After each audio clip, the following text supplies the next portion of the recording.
Welcome back to TV Toastmasters. My name is Bill Johnson. I am with the Gresham Toastmaster Club here in Gresham. We meet every Wednesday at 6:30 a.m. That's right, 6:30 in the morning. You have to be an early bird, but if you are, you just may get the worm. We are an exciting club, a fun club. You should come visit us someday. I should say, some morning. Today, I have Robert Lee with me as my guest. Robert is very knowledgeable on beekeeping, understands what colony collapse disorder is, and other problems that beekeepers are having today. Robert, welcome. Thank you for taking your time. Thank you so much for inviting me.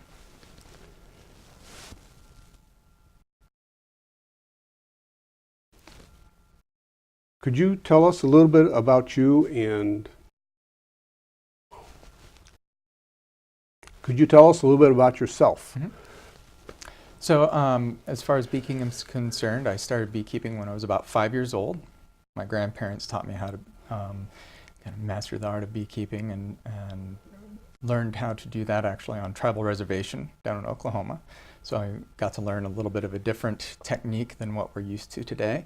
And over the years, I've waned and come back to the hobby over the time and got to see how it's changed and developed an appreciation for the art as well as the skills that are involved and the craft. So I've done everything from pollination contracts as a kind of a freestyle pollination contractor, and then also most recently over the last 10 years queen breeding and queen rearing. Oh, so actually raising your own queens. Yes. Wow. And of course you raise nukes along with that.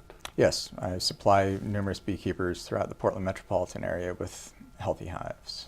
Well, with your experience in beekeeping, what is your thought on the colony collapse disorder that we have witnessed, as well as other problems that the beekeepers are having today with the numerous losses of beehives? Well, as you know, Bill, colony collapse disorder has been something in the news quite a bit. Has gotten a lot of press, a lot of ink, a lot of time on TV.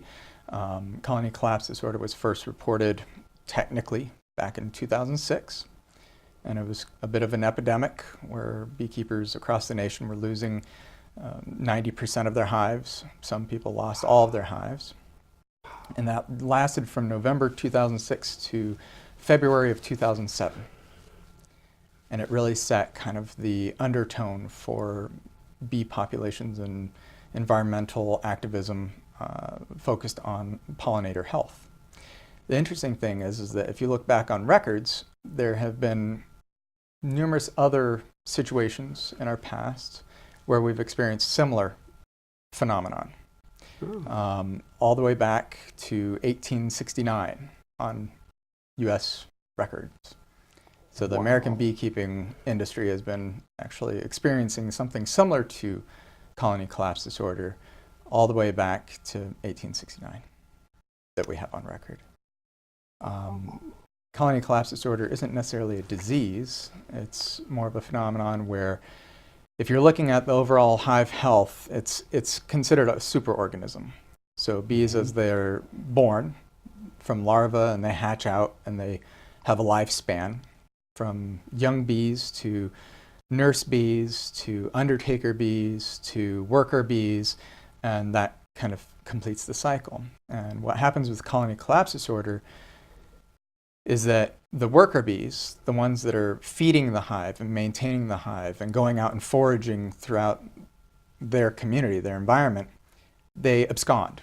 They just disappear and they leave the queen and the brood behind, which is a very significant behavior in that bees generally will not leave brood, ever. It is just what's hardwired into them. If you open up a hive and pull out a frame of brood, you can remove them and they'll be right back, because that's just what nature has taught them over the years. It's part of their survival. And what we're seeing with colony collapse disorder is that they just abscond. They leave the hive. Fortunately, the numbers have gone down, though, in colony collapse disorders since 2005, and we don't seem to have the same significant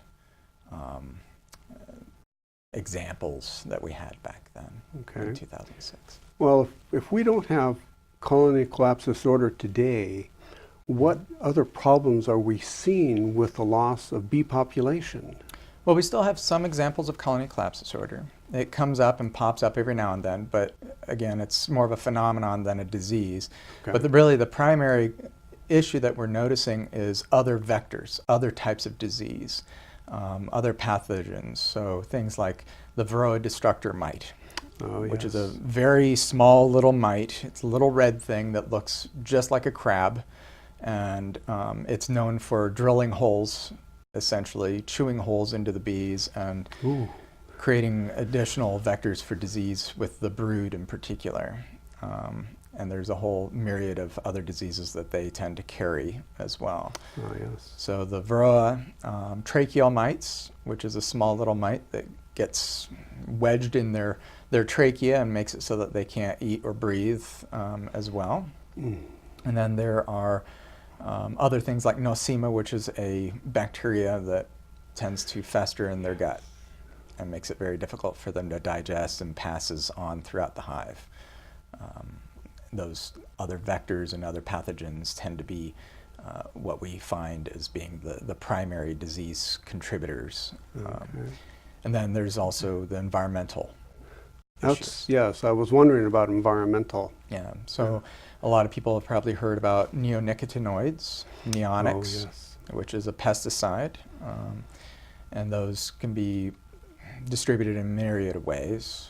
If you go to your local plant store and look around, many of the plants will have a small sign or a decal on them that says these are neonic free or neonicotinoid free, and that's designating that no harsh pesticides have been used in those plants.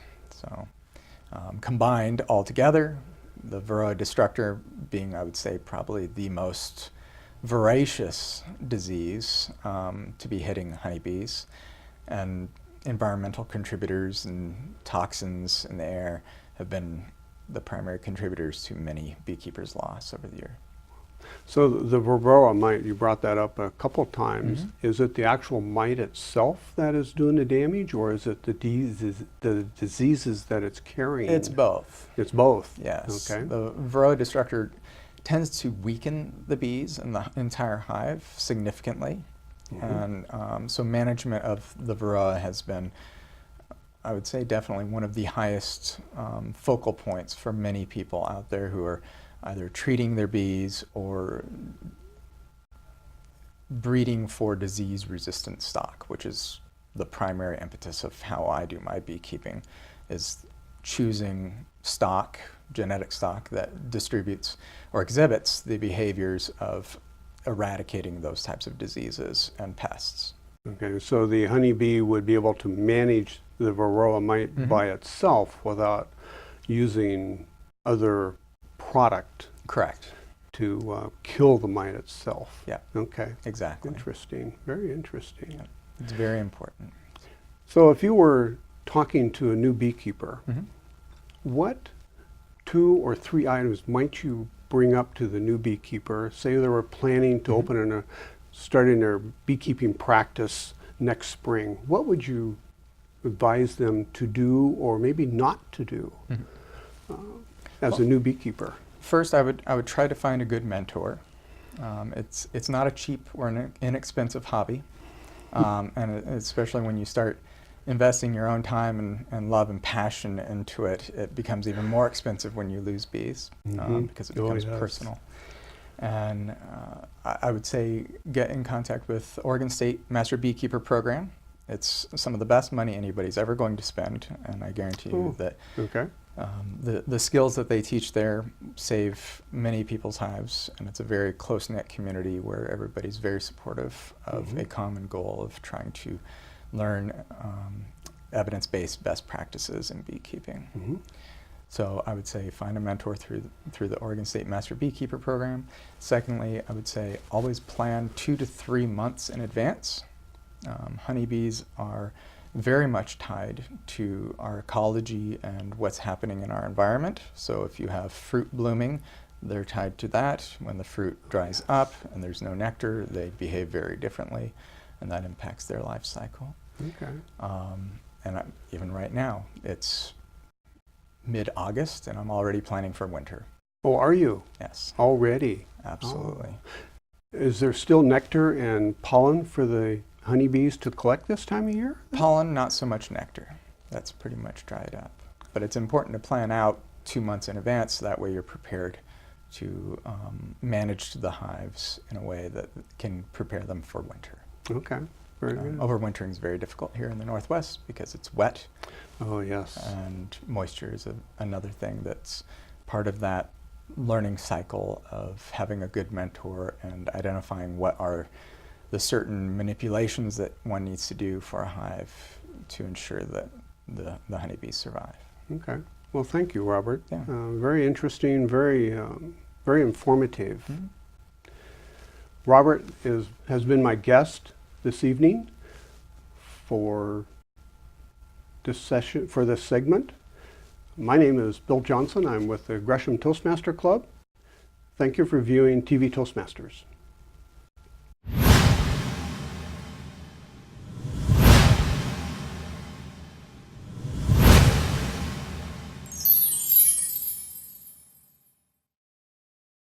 Welcome back to the show. My name is Charles Shambry. I belong to the New Horizons Toastmasters Club in Tualatin, Oregon. If you're looking for a club, we invite you. And today on the show we have Bill Johnson. He's here to share his experience in Toastmasters. Bill Johnson, welcome to Charles, the show. It's a pleasure. Yes, thank nice you to for have you here. having me. Yes. Yeah, nice to see you in person. I think we met before here the first time at like an Yes. orientation or something like that a couple of Correct. months ago. Yes. And we may have met each other or saw each other at some other meetings or I believe at a competitions? contest. Oh, contest Yes, maybe? I think Okay. at a contest we have met. Okay. Mhm. It's All been right. some time ago, but yes. Yeah, well, nice to see you in person. You belong Yes. to which club? Gresham Toastmasters up here on Burnside. And we meet at 6:30 in the morning. Oh, that's bright early. and early. That's Yeah. too early for me. Oh, no. And I heard that you're the best club. I don't know how true that is. 'Cause Oh, I like New absolutely. Horizons a lot. So if this is the best club, we need to check it out, I think. It is. Early birds. How better can you start your day than with Toastmasters? Yeah. You meet a number of people, same interest. You hear various stories throughout the meeting. What can you be? What better can it be? Yeah, and you have a stellar group too. I think Deb Hart belongs to that club, and Terry Buer, Yes. which I just met. Mhm. So yeah, you got a good group. It looks like. We actually have a member who went to the international contest a couple years ago. Wow. Robert. Yes, he did not win, but he did place. And yeah, so we have quite the group. Great. So who is Bill Johnson? A true Oregonian. Web feet, moss between my toes. So you're a unicorn. That's what it's called here in Oregon. If you've been originally from here, they call it a unicorn. So you don't look like a unicorn? No, I'm missing something. Okay. Yes. Yeah. You look like a bill, actually. You look like a thank regular you. bill. Thank you. But yeah, so you're originally from here, and you said you have web feet, and what Oh, else did yes. you want to say that? I've Say it according to always us? lived in the Portland area. I wouldn't know how to live anywhere else. Okay. It'd be terrible to move away. All right. And then what's your background? What have you done before, as far as work, and what do you do for a living now? Or even hobbies, if you wish to share. Sure. Well, I can start off with I worked for a corporation for 34 years, and Which corporation? I worked for IBM. Oh, okay. Okay. And fortunately, most people within the corporation move around about the country. I was able to stay within the Portland metro area the whole time for 34 years. Felt very fortunate to do that. Very fortunate. As far as hobbies, we enjoy skiing. I work as a volunteer host with an extended program of the Ski Patrol at Timberline Lodge. I ride captain for the Washington State School for the Blind. We captain tandems where the student is a stoker. It gives them the opportunity to get feel of motion and just the sense of it. It's an awesome program, awesome. Great, and you also do, I think you were telling me on the phone, dog? Do you do dog Oh shows yes, or we something like that? do dog shows. Conformation, we have Salukis. They're in the hound family. Rather odd breed, but wonderful dogs, and it's a very competitive environment, but fun to be in, fun to be in. Great, and then also too, I think, didn't you tell me you were former military? Yes, that's where I had got my education, which Okay. allowed me to get a position at IBM many years ago. The education program within the military is awesome. It is top of the line. And with that education, I interviewed with IBM Corporation and was able to get a customer engineer position. Gotcha. Well, thank you for your service. Let's talk about your Toastmaster journey. Sure. How did you hear about Toastmasters? What got you into joining and being in it for 15 years, I think you said, right? Yes, that's about right. When I first started at IBM, I'm very much of an introvert, very quiet, believe it or not. My manager said, you really need to speak out and speak up. So he put me in the Dale Carnegie course. And let me tell you, yes, I sat in the back room, first couple meetings, quiet, mum, didn't say a word. Before you know it, you're up in front of the group speaking. And after the course completed, I realized that I needed to continue that process and started looking for something and heard about Toastmasters, and here I am. Great. Well, what would you say would be some major improvements that you've gained from Toastmasters? What have you learned? And again, what are some improvements that you've had since you've joined the club? Sure. I believe the number one item that I've learned through Toastmasters is to listen. Now, when you think of Toastmasters, you think of public speaking. Before you can speak, you have to listen to know what to speak. So I believe number one is to listen, and definitely Toastmasters has done that. You have to listen to evaluate speeches. You have to listen to understand what the program is for the day. It really, listening is number one. Number two would be speaking. Mm-hmm. And everybody can speak. Right. Everybody. But to speak with a limited time frame on a specific topic, you have to practice. And that's number two, is to stay within a topic for that speech. Right. I think we were talking about before about table topics and how that can improve one's ability to listen or to be a better speaker, and then also the evaluations portion. Can you explain that for the viewers who don't know about the processes of Toastmasters? Sure. Table topic is an impromptu speech. It's 1 minute 15 seconds to 1 minute 45 seconds. There is a table topic master who picks the topics, and you may be assigned a topic, or you may pick a topic out of a hat, and then you have 1 minute 15 to 1 minute 45 seconds to talk about that. You don't have to join in, but you're very welcome to. And it's surprising what some of the stories are and how funny they are. Evaluation, it requires clear listening. You have to very much focus on that speech, and you have to pick the good points and the bad points, and that's part of Toastmasters as well, is the ability to give criticism, but in a positive format, and that's something you can learn throughout the process. What was one of the last speeches that you gave? If you can think of some of the last speeches that you've given, what was the topic of that speech? Oh, I gave one.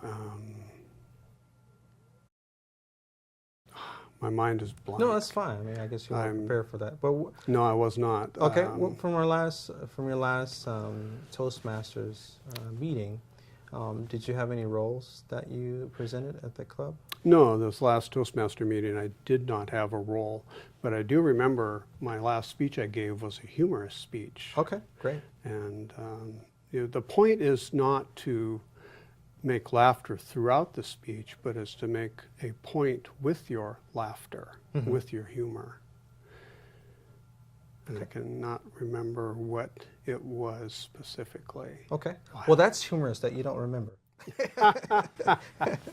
Well, it makes me uncomfortable that I don't remember. Okay, well, that's okay. That's okay. Well, wrapping up here, how do we stay in contact with you? The best way to stay in contact is through my real estate site. I work for John L. Scott and Sandy, and I text very much all the time. And my phone number is on that website, and that's probably the easiest way to stay in touch with me or be in contact with me.